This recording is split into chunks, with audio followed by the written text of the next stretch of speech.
the Boeing B-29 Superfortress, a symbol of both American air power and industrial power during World War II. This is the only aircraft to ever drop an atomic bomb in anger. As such, it has a strong association with the bomb. In many movies, Japanese and American, the aircraft is as strongly linked to the bombing of Hiroshima and Nagasaki as the nuclear devices themselves. The B-29 has further been tied to another historic event, the Bell X-1 project, which saw Charles Yeager break the sound barrier in level flight in 1947. Despite being often overshadowed by the events of the Bell X project, and certainly the bombings of Hiroshima and Nagasaki, the B-29 was in many ways a more technically impressive aircraft and a more devastating aircraft without association with any other military or scientific programs. The B-29 was state-of-the-art during World War II, and it took strategic bombing to a whole new level, compared to anything being flown anywhere in the world. The B-29 project was not just a triumph of engineering, but of industrial capability. It was a project and aircraft that could not have been realistically produced anywhere but the United States. It would have bankrupted any other nation. The design and production of the B-29 cost $3 billion, equivalent to about $52 billion today. That made it the most expensive design and production project of the entire war. The B-29 project far exceeded even the Manhattan Project, the development of the atomic bomb, in cost, which ran up a bill of $1.9 billion. A B-29 cost close to $600,000 per unit, about 2 to 3 times the cost of a B-17 bomber. Though America started World War II with excellent heavy bombers like the Boeing B-17 and consolidated B-24 Liberator, America's geographical position would require to have the longest-range aircraft conceivable. The war in Europe required American support from 3,500 miles away from the mainland, but bases in England greatly reduced the distances bombers would have to travel to reach Germany. Berlin is only about 580 miles from London. The Pacific dwarfed Europe in terms of logistical needs. Los Angeles to Tokyo is 5,500 miles. Hawaii to Tokyo is 4,000 miles. The Pacific Ocean is about twice the size of the Atlantic. So big is the Pacific, it exceeds in size the landmass of all the continents combined. Competition for a bomber that could conquer the Pacific began before the outbreak of World War II in 1938. Boeing would take the lead in development, privately funding research into long-range pressurized aircraft using modified B-17 flying fortresses. In 1939, the Air Corps set out specifications for a super bomber, one that could deliver 20,000 pounds of bombs over 2,500 miles away at a speed of 400 miles per hour. Boeing would outcompete Douglas and Lockheed, and the XB-29 would take its first flight in September of 1942. Even before this first flight, Boeing would receive a production order for 14 service test aircraft and 250 production bombers in May of 1941. Between 1943 and 1946, 3,970 B-29s were built. 26 survive today, of which 2 are airworthy. Building a B-29 was no easy task. The aircraft was extremely complicated. A B-29 is fully pressurized. It has a length of 99 feet and a wingspan of 141 feet, so about 35% larger than a B-17, an already large bomber for the time. 4 main assembly factories were built, and thousands of subcontractors were involved in the project. Initial production quickly hit major setbacks. The second production prototype crashed in February of 1943 after experiencing an engine fire. It killed the pilot and crew, and a further 20 men as it crashed into a meatpacking plant in Seattle. The aircraft's design was being modified faster than it took to build a single plane. facilities coped to house the giant aircraft, and work was being done outdoors in freezing weather. By the end of 1943, near 100 aircraft had been built, but only 15 were airworthy. The engines were the biggest liability for the B-29. Early model Wright R3350 duplex Cyclone radial engines, each producing 2,200 horsepower, had major overheating issues, particularly at low speeds. Overheating issues would plague the engine for some time in the Pacific, operating from hot tropical airfields. Engine fires were made all the more dangerous due to the high magnesium content of the crankcase alloy, resulting in engine fires reaching temperatures so hot they could burn through the main wing spar, resulting in catastrophic wing failure.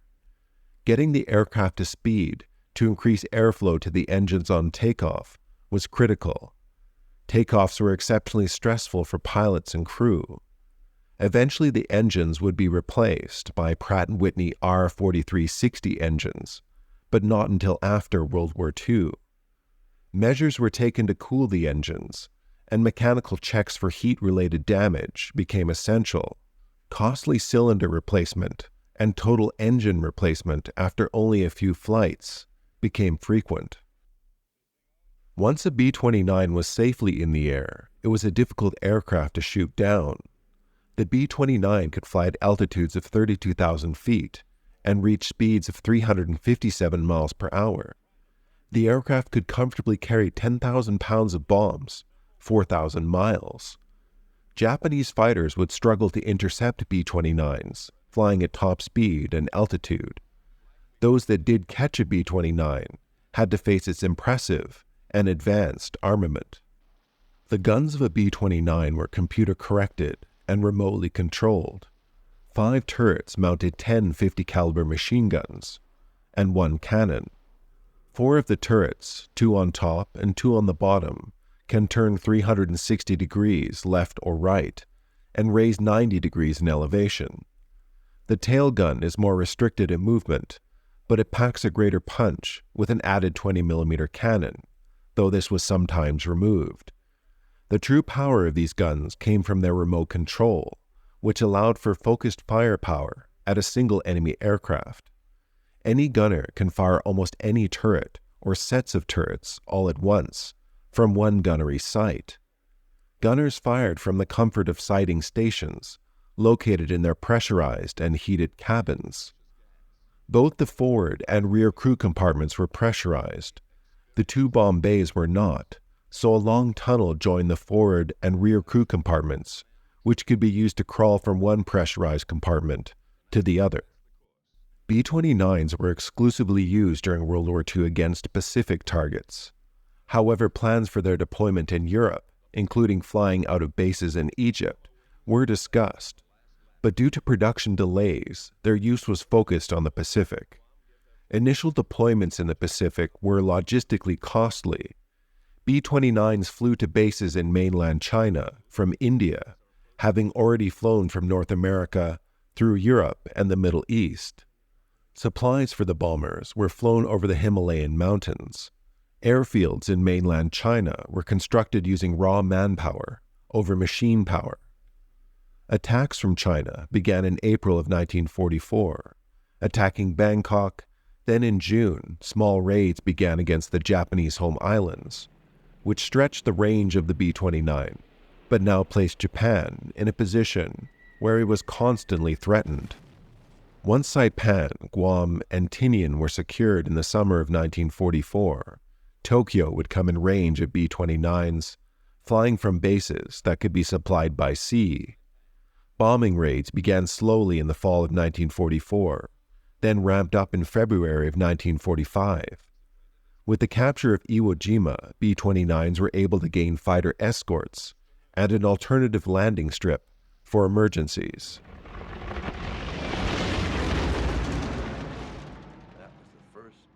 Many remember the B-29 for the dropping of 2 atomic bombs, but it was the late war campaign of incendiary bombing that devastated Japan. The most destructive bombing raid in history took place on the night of March 9, 1945, known as Operation Meeting House or the Great Tokyo Air Raid. 279 B-29s burned out most of eastern Tokyo, killing upwards to 100,000 people. Firebombings devastated closely packed Japanese cities constructed of wood. They were in many ways more brutal than the atomic bombings. Civilians who made it to shelters often still burned to death or died from suffocation due to the firestorms that sucked the oxygen out of the air. The heat caused clothes to burst into flames and the glass on windows to liquefy. One B-29 could carry 10,000 pounds of incendiaries on a single mission, though payloads could reach 20,000 pounds if flying a short, low-altitude mission. After the surrender of Japan, B-29s with their long range were able to drop supplies on Japanese POW camps. After the war, the Americans loaned the RAF 87 Superfortresses, which the British flew until 1954. The Soviets reverse-engineered and copied the B-29 based on Superfortresses that made emergency landings in Soviet territory. They created the Tupolev Tu-4, building 847 of them. America used the B-29 after the war for nuclear bomb testing, and lastly during the Korean War. But with the introduction of the MiG-15 jet fighter over Korea and the loss of 28 aircraft, B-29 use was minimized. The B-50, the revision of the B-29 with more powerful engines, stayed in service until 1965. They performed weather reconnaissance and tanker duties. The B-29 destroyed Japanese cities, and the entire nation felt the impact as millions of refugees fled throughout the country. The B-29 without the atomic bomb would have continued to flatten Japan until its surrender. The daily average of bombs dropped from B-29s averaged 1,193 tons during the final 3 months of the war. Beyond conventional bombing, over 1 million tons of Japanese shipping was destroyed by mines dropped from superfortresses. 414 B-29s were lost bombing Japan. Flak and Japanese fighters accounted for 147 of these losses, with the rest due to mechanical failure or crashes. The number of B-29s being actively shot down towards the end of the war and mechanical failures was dramatically falling. Though the use of the B-29 in firebombing civilians can rightfully be debated, the aircraft did guarantee the absolute destruction of Japan's industries until surrender, regardless of any further advances in Allied technology. Written on this bomb to be loaded on a B-29, to the warlords of Japan, we have not forgotten. The B-29s will remind you again and again and again.